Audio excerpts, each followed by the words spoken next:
بسم اللہ الرحمن الرحیم نحمده ونصلی ونسلم علی رسوله الکریم.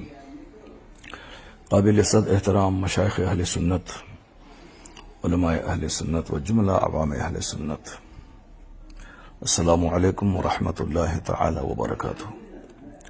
فقیر محمد شہریار رضا قادری، تمام علماء، مشائخ، جملہ ائمہ مساجد اور ہر طبقے سے تعلق رکھنے والے تمام سنی بھائیوں کا شکر گزار ہے جنہوں نے احقاق حق اور ابطال باطل کی تائید کی اور حوصلہ افزائی کی. فقیر کسی سے ذاتی بغض و عناد کی بنا پر کچھ اپنی تقریر میں نہیں کہتا ہے، بلکہ میری ہزاروں تقریروں میں جو اصلاحی مضامین، سائنسی مضامین ہوتے ہیں، اس کے ذریعے میں عوام کو بدعملی سے روکنے کی ایک چھوٹی سی کوشش کرتا ہوں. تنبیہاً کبھی جملے سخت ہو جاتے ہیں اور اپنے عزیزوں کو، نو عمر فارغین کو بھی ہدایت دیتے ہوئے کبھی کبھی میں اصلاح کی باتیں کرتا ہوں، اور اپنے بڑے لوگوں کو بھی ادب کے دائرے میں رہ کر جو بھی باتیں کہہ سکتا ہوں وہ میں کہتا رہتا ہوں. یہ سارے لوگ جو میری تقریر سنتے ہیں اس کو معلوم ہے. ابھی چند دن پہلے جو کچھ ہوا، میں نے صرف دینی اجلاس کے تقدس کو بحال کرنے کے لیے اور جلسہ جو ایک واحد پلیٹ فارم ہے دین کا پیغام عوام تک پہنچانے کے لیے، جو بزرگان دین کی ایک مضبوط وراثت اور روایت ہے، اس کو ہمارے چند ناخواندہ یا کم خواندہ نعت خوانوں کی وجہ سے جو تھوڑی پریشانیاں اسٹیج کو لاحق ہیں، اس کے بارے میں بھی گاہے بگاہے میں بولتا رہتا ہوں. نعت خوانی کی حد تک رہے، عوام بھی قاعدے سے سنجیدہ مزاج ہو کر اپنے رہنما اور اپنے شعراء کو سنیں. تو اسی سلسلے میں ایک ناخوشگوار واقعہ ہوا کہ میں نے اپنے ان عزیزوں کو ڈانٹا کہ بالکل یہ انداز نعت خوانی درست نہیں ہے، کسی بھی طرح مذہبی اسٹیج کے لائق یہ نہیں ہے. تو انہیں قبول کر لینا چاہیے تھا، لیکن انہوں نے زبان درازی کی اور تمام علماء اہل سنت کو برا لگا. وہ تو کہیے کہ حضور علامہ توصیف رضا خامد ذلہ العالی اعلی حضرت رضی اللہ عنہ کی کرامت بن کر بر وقت اسٹیج پر آئے. انہوں نے عوام سے اپیل کی کہ مولانا شہریار صاحب جو کچھ کہہ رہے ہیں وہ سچ کہہ رہے ہیں، ان کی تقریر ہوگی. تو معاملہ شانت ہوا اور تقریر فقیر کی ہوئی.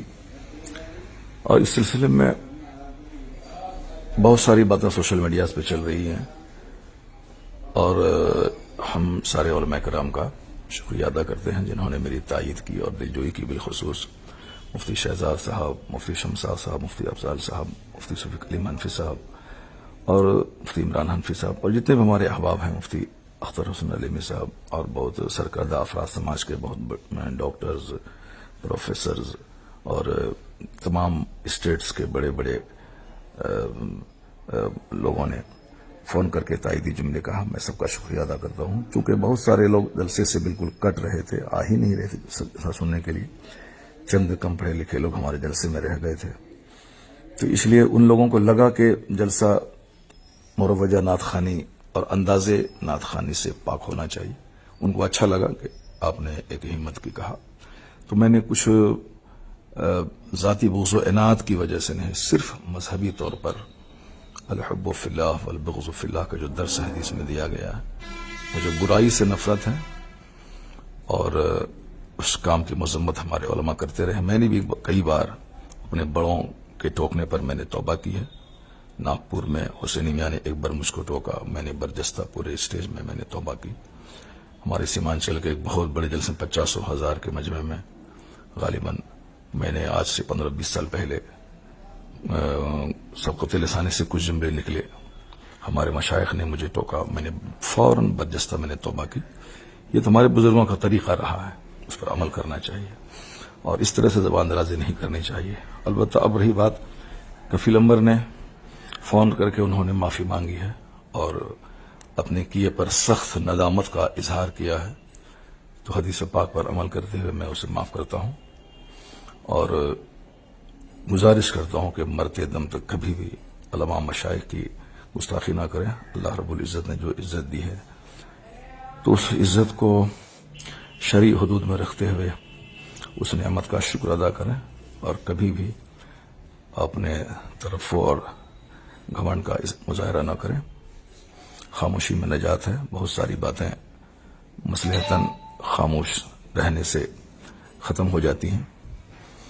باقی رہی بات، اگر ہمارے جملے سے کسی کو دل آزاری ہوئی ہے، جیسے اپنے بچے کو لوگ روزانہ ڈانٹ ڈپٹ کرتے ہوئے بہت ساری باتیں کرتا ہے، یہ ہمارے چھوٹے عزیز ہیں، اگر میرے جملوں سے کچھ دل آزاری ہوئی ہے ان عزیزوں کو تو میں اس سے معذرت کرتا ہوں۔ اللہ تبارک و تعالی ہم تمام سنی علماء، ہم تمام سنیوں کو راہ حق پر چلنے کی توفیق عطا فرمائے۔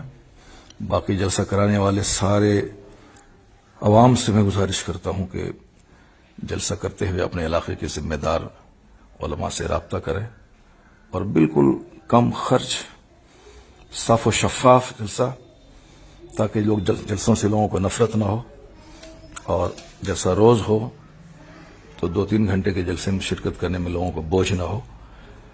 اس طرح کا جلسہ کریں، نام و نمود کی خاطر نہیں، صرف سنیت اور مسلک اہل سنت کا پیغام عام کرنے کی خاطر کریں۔ اور ابھی اس سلسلے میں میٹنگ ہوئی ہمارے دیار میں اور تمام علماء کرام نے بیٹھ کر جو باتیں کی، جلسوں کو صاف و شفاف کرنے کے سلسلے میں جو تجاویز پاس ہوئی، ان سب باتوں کی میں تائید کرتا ہوں اور میں اپنے علماء سے گزارش کرتا ہوں کہ وہ اپنے جلسوں کے لیے خود آگے بڑھ کر عوام کو سمجھائیں کہ اس مقاصد جلسہ کیا ہے، اور صرف جلسے کو مشاعرہ نہ بنوایا جائے بلکہ قرآن خوانی اور قرآن پاک کی تلاوت اور تقاریر پہ زور دیا جائے۔ ابھی بے پناہ اصلاح کی ضرورت ہے سماج کو، اور جو ہمارے نوجوان نعت خوانی کی تائید میں، مروجہ نعت خوانی کی تائید میں اپنے علماء سے لڑنے جھگڑنے کی بات کرتے ہیں، اسے بھی ان حرکتوں سے توبہ کرنی چاہیے۔ عالموں کی تعظیم بہت ضروری ہے اور